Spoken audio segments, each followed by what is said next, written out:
Olá, gente, boa noite. Eu vou fazer de uma maneira um pouco mais fluida. Eu não, enfim, não trouxe como os meus colegas super organizados um roteiro e tal. Até porque a minha pesquisa ela se funde muito com a minha vida privada.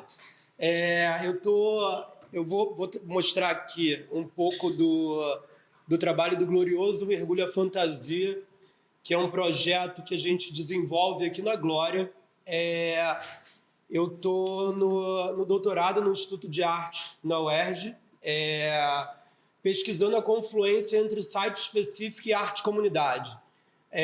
Site específico é uma linguagem artística que pensa a espacialidade, pensa a criação de obras artísticas a partir de determinada espacialidade.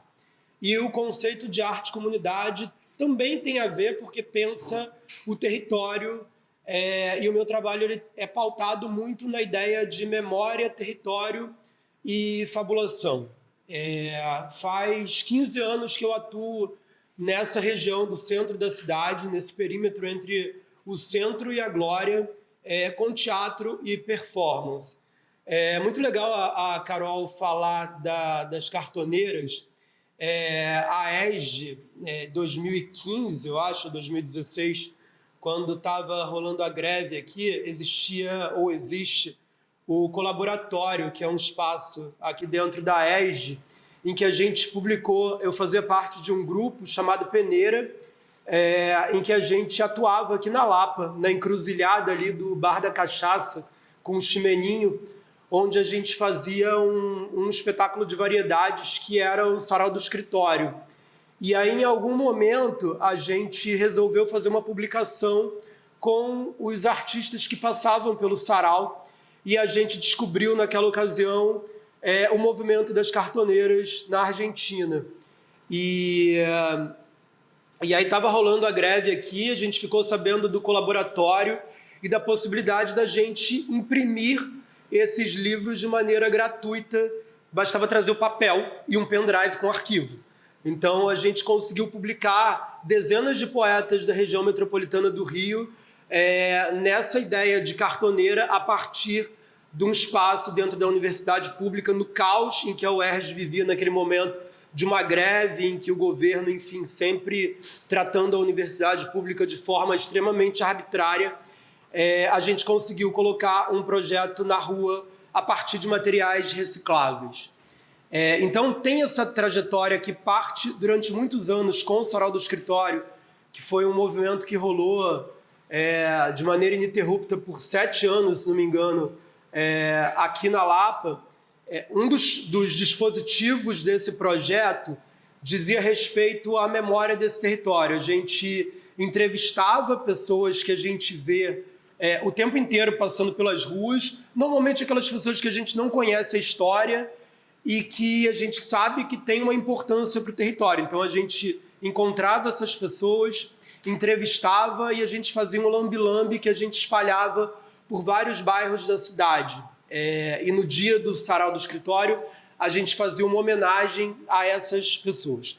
Estou contando essa história sobre o Sarau porque os projetos, ao longo dos anos, eles vão se conectando e se retroalimentando de alguma maneira, e a minha pesquisa ela perpassa por isso também. Tem a questão de cidade, que é muito importante dentro do desenvolvimento desses projetos. Em 2016 ou 2017,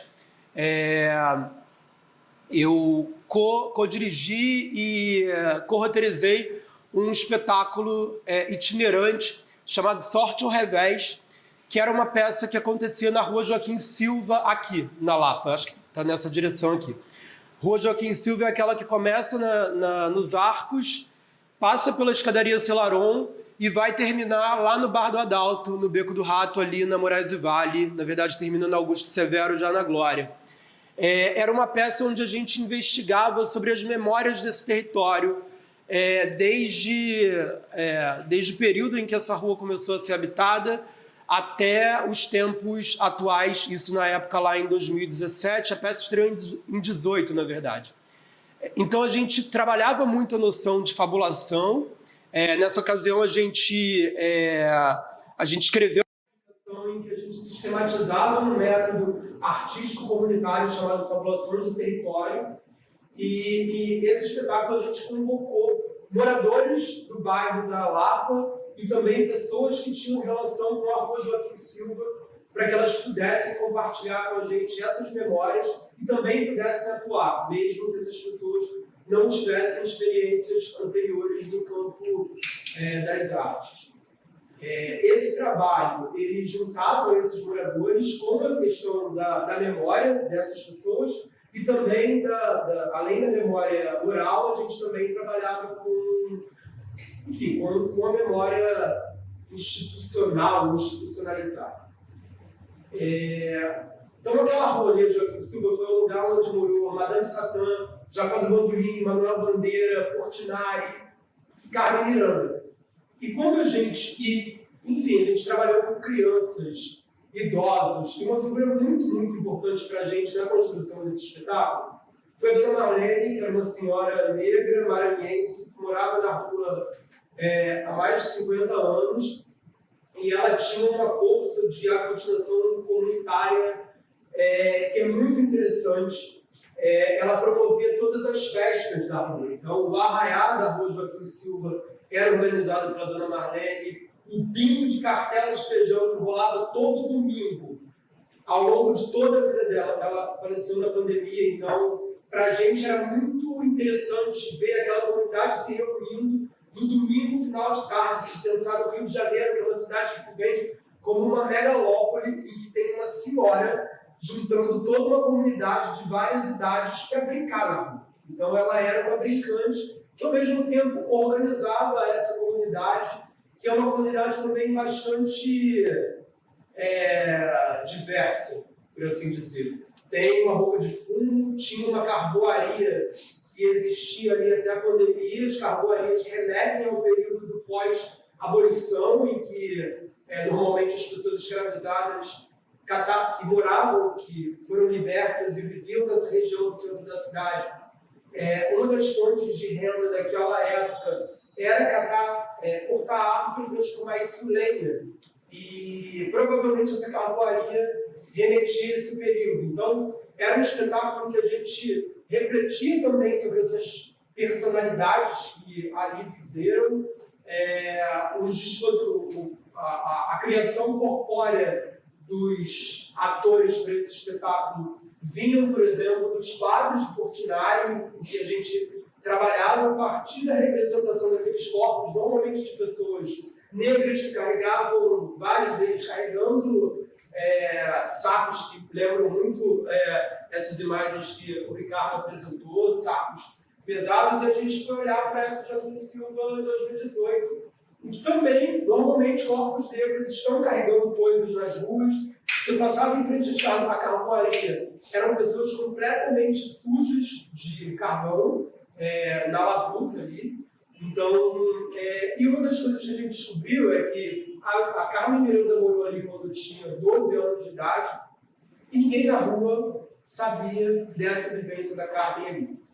E aí, a partir disso, a gente falou, a gente tem uma parada aqui, que é descobrir onde Carmen Miranda, e acabou que a Carmen Miranda virou grande dispositivo do espetáculo, que era descobrir onde Carmen Miranda morou. E a gente não descobria em lugar nenhum, e a gente foi para a biblioteca, a gente foi para a Biblioteca Nacional, e a gente não conseguia descobrir simplesmente onde Carmen Miranda tinha morado. Por fim, a gente chegou nessa resolução. Carmen Miranda morou onde tem o Hotel Via Del Mar, ali logo, você vem, Joaquim Silva, passou Chimelim, passou Escadaria, faz a curva, tem um hotel ali na esquina e tem a lavanderia do hotel, que é um muro cinza. Ali era a casa de Carmen Miranda. E aí, uma das paradas que a gente descobriu nessa ocasião é que Carmen Miranda aprendeu a nadar na Praia Areias de Espanha. E aí eu falei, onde é que ficava a Praia Areias de Espanha? E aí surge isso aqui, que é um mapa do Rio Antigo. Nesse mapa, a praia já tinha mudado de nome, ela já estava se chamando Praia da Lapa. que é exatamente aqui onde a gente está. Só que Carmen Miranda morava, nessa época da Carmen já existia o passeio, então já tinha tido o apego aqui, logo aqui na frente das Arcos, era a Lagoa do Coqueirão, e a Carmen aprendeu a nadar na praia de Espanha, que ficava onde está o Barba d'Alta, ali, a Moraes do Vale, o Beco do Rato. E aí, com essa história das praias, eu falei, cara, que viagem! Tipo, onde é a Feira da Glória numa praia. E aí eu fiquei com aquilo na cabeça e nessa de pesquisar sobre... Aí eu fiquei com uma pira de pesquisar sobre as praias. E aí eu, enfim, descobri essa orla inteira, que por aqui está o aeroporto Santos Dumont, aqui é a praia de Santa Luzia, que também depois virou a Praia das Virtudes. Aqui é a sede náutica do Vasco, o nome está por aqui. A sede náutica do Vasco existe ali até hoje. E aqui era uma praia de Santa Luzia que tinha uma certa penumbra. E a galera ia lá à noite para rolar uma pegação. Quando o Vasco chegou nesse território, ele falou, cara, essa praia aqui é imoral, a gente precisa mudar. E daí a questão das camadas de apagamento da cidade.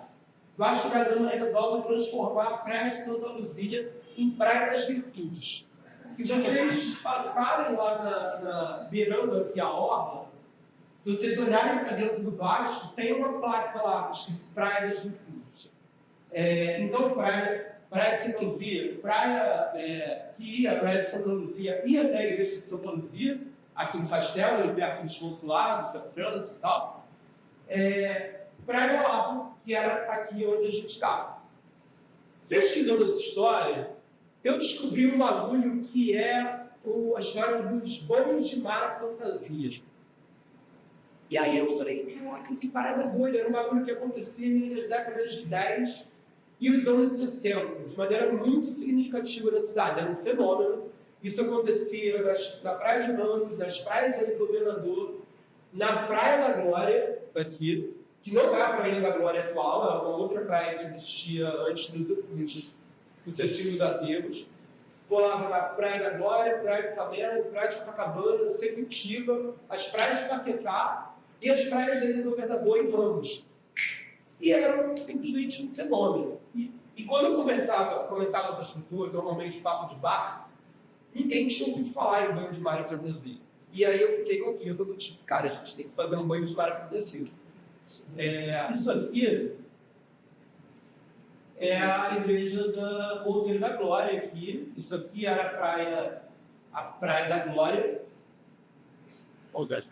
Aqui era a Praia das Virtudes, que é essa praia ali perto de Santos Dumont. Vocês podem ver uma praia que bombava muito. Essa foto é de 38.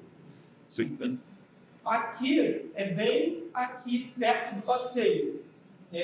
A Praia do Rússio, que também era da Glória. Foi depois, agora eu não lembro se foi antes ou depois da Praia da Glória, mas que foram vários aterros.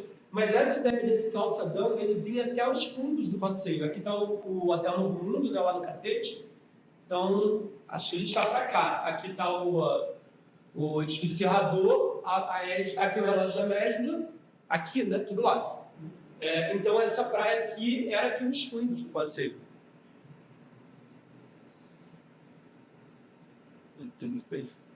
Aqui, isso aqui é a Praça Paris, ali da Glória, aqui o Outeiro.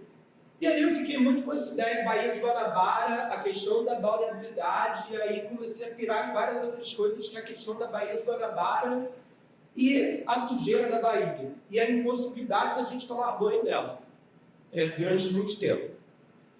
Quando continuei com a ideia de ter mergulho fantasia. E aí, um dia eu estava comemorando, eu moro na Glória, estava comemorando meu aniversário na Praia da Glória. Só tem um parênteses anterior. Vai, como é que é o teu? Pensa para você ficar lá. É isso, meu nome. Tá, então, era pandemia, eu estava com todo mundo preso em casa. Em algum momento ali, acho que 2021,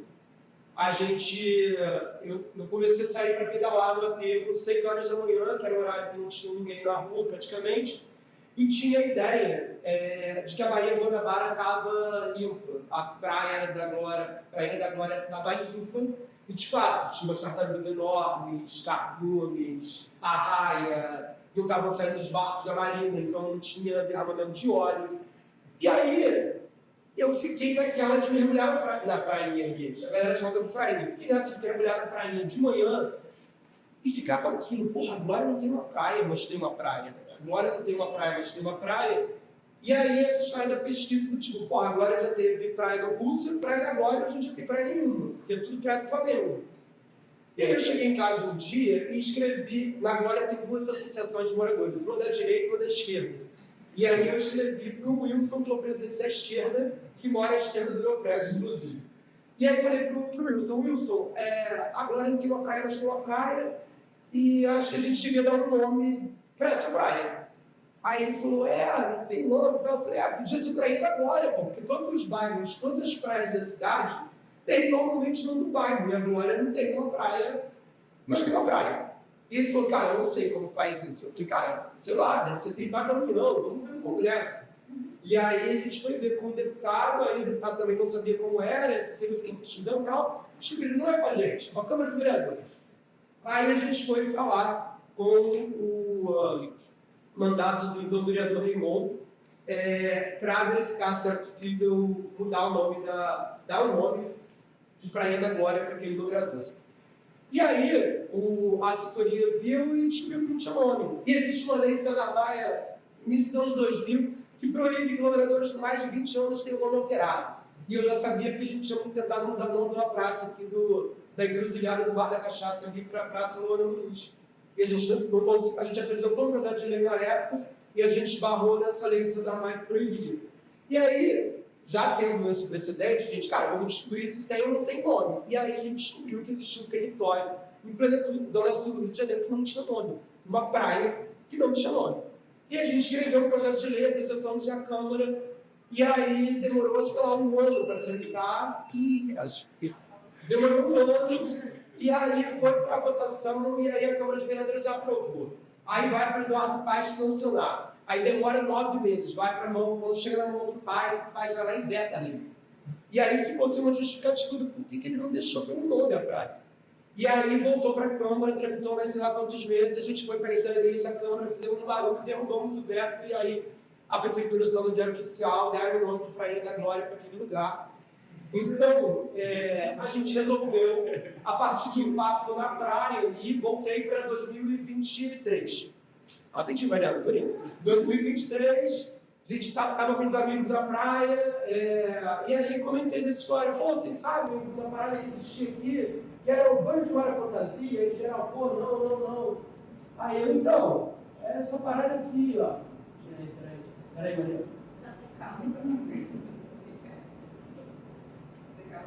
Quero ver. Vou mostrar aqui. Isso aqui era na Praia de Ramos, há 50 anos atrás.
E a galera nessa época entrava com fantasias de papel crepom. Só que é um bagulho altamente poluente. E aí, quando rolou essa conversa na praia, os amigos falaram... Como é que você é que muito?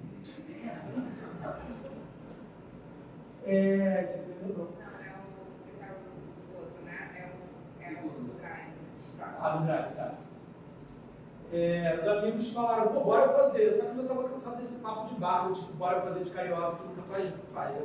E aí acabou que, quando virou o ano, pro ano passado, os amigos falaram, cara, bora se encontrar para pensar um projeto, Banho de Mar Fantasia. E aí surge a ideia do glorioso mergulho fantasia, mas a gente se encontrou e tal, e pensando na questão da sustentabilidade, não sei o quê, a gente não pode deixar a galera entrar com fantasias que poluam a Baía de Guanabara. Então veio também uma ideia do conceito do projeto, que é como é que a gente também cuida desse espaço. Então, a gente faz um mutirão de limpeza antes de começar o glorioso mergulho. A gente abre as inscrições para as pessoas, quem quiser participar do concurso, se inscrever, e a ideia é que as pessoas utilizem fantasias feitas de materiais reutilizados. E aí não pode ter glitter, não pode ter lantejoula e coisas que saiam na água. E aí no ano passado a gente fez a primeira edição do Glorioso Mergulho Fantasia, e esse ano a gente fez a segunda edição. Eu vou mostrar esse vídeo aqui, que é desse ano.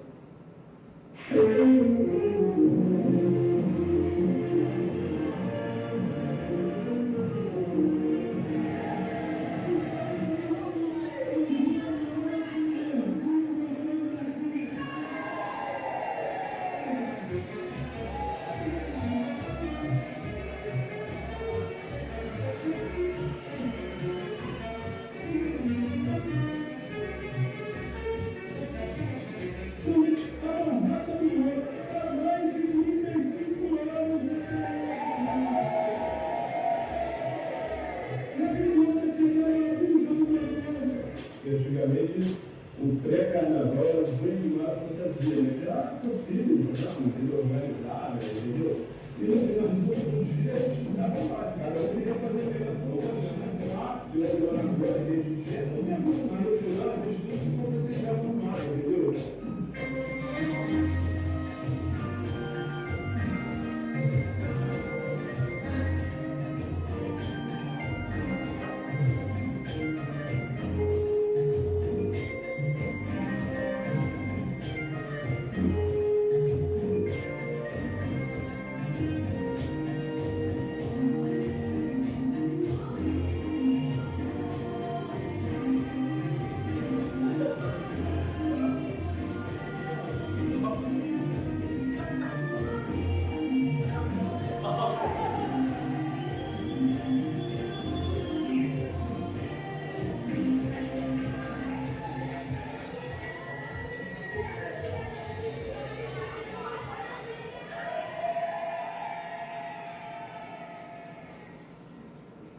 E aí, só para fechar bonito,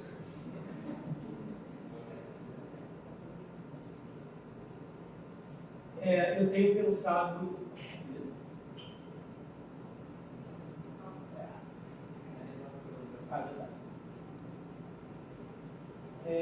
Eu tenho pensado no doutorado,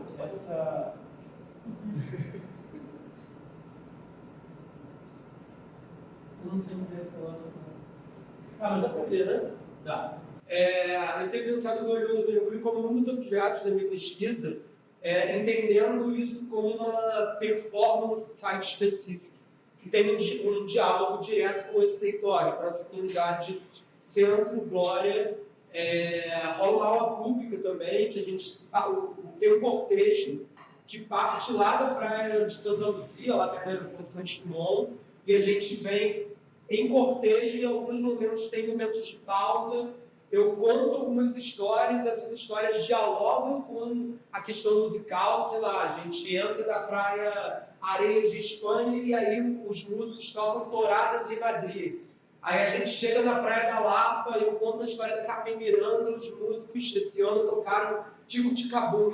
Então tem uma tentativa de dialogar a partir das memórias desse território, com esse percurso, até que a gente chega no lugar onde acontece, de fato, o concurso, que é na Praia da Glória. Essa é a dona Eliana, ela é uma mulher de 78 anos, catadora de lixo, catadora de materiais recicláveis, e a gente tenta bastante divulgar esse projeto paralelo da nossa bolha, ok? Se é para fazer evento fechado, questões que são para um nicho muito específico, a gente faz em casa. A gente está usando o espaço público, trabalhando na cidade, então tem uma tentativa de se comunicar com mais pessoas. Então a gente, enfim, manda sugestão de pauta para os veículos de imprensa, e a dona Eliana é moradora de Búzios, e ela ouviu na rádio sobre o concurso, e ela veio participar com essa fantasia que, segundo ela, tem mais de 20 mil anéis de lata. E aí a dona Eliana, quando chegou, ela não se inscreveu no site, porque a dona Eliana não tem telefone e não tem internet, então ela não se inscreveu. Quando ela chegou vestida desse jeito, a gente falou, cara, isso é do ano passado. Esse ano ela chegou com uma fantasia inteira feita de tampinhas de água de coco, cartazes da Feira da Glória. Quando ela chegou vestida desse jeito, a gente falou, dona Eliana, a senhora não vai concorrer, a senhora é o nosso Clóvis Bornai, a senhora é o concurso.